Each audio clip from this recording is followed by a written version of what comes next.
Kailangan magtiis, magtiyaga, kahit masakit. 5 years na, yan pala ako nakalagat. Pero paglalakad ko, hindi normal.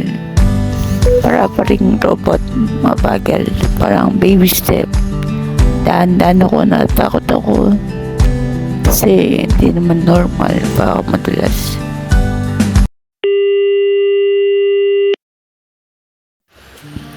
Hindi biro yung magkasakit ng stroke kasi sa ulo siya. Siya yung system natin sa brains. Pag naputo ka ng ugat sa ulo, naputulan or pumuntok siya. Kasi hindi mo alam kung anong brains ang affected sa kanya. Kung may paa, ulo, o mukha. Sa akin kasi yung mukha, pero since na paralyzed nga kasi yung right side ko, nagkaroon pa ako ng Bell's palsy sa mukha. Kaya yung tumatama sa akin ay sa ulo, ay sa mukha.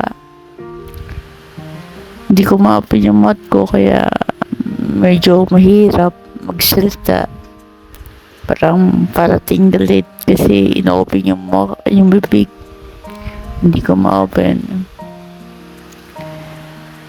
Kaya dati kala ko stroke kasi madali lang kasi hindi ako bumalik siya.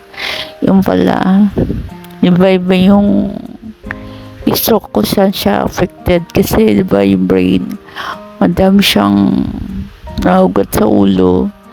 Mga first thing kung para saan yun. Kaya maswerte yung mga ni-stroke na minimal lang, mga mild, mabilis lang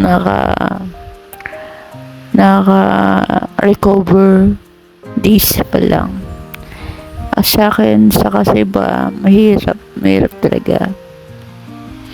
Yung mukha ko naapektuhan, saka yung bibig ko, di ko ma-open kasi sa CT scan nagdikitan yung veins, kaya nagdikitan yung mga pagkaputok, nagdikitan daw yung mga gums ko sa ngipin.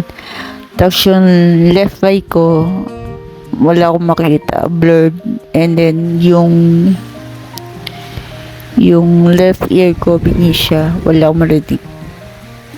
Yung left eye ko pala ay buling din siya, cross eyes. Kahit na malabo siya, yung ginagamit ko lang ay yung right side ko. Kasi yung stroke ko rin ay kahit pumutok siya, sobrang liit. Kaso nga lang yung katabing veins nagulusan, kaya yung right side na stroke ko, ang pakaramdam ko doon ay maulan, kaya malamig siya masyado. Yung time na yan, hindi nga ako makalakad maayos.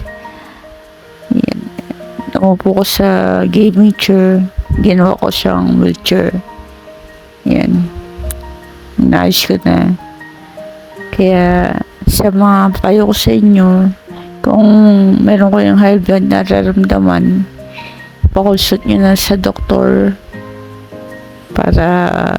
Kasi no matter na bata ka, matanda, pag tama ka ng stroke, wala na sisi yung buhay mo.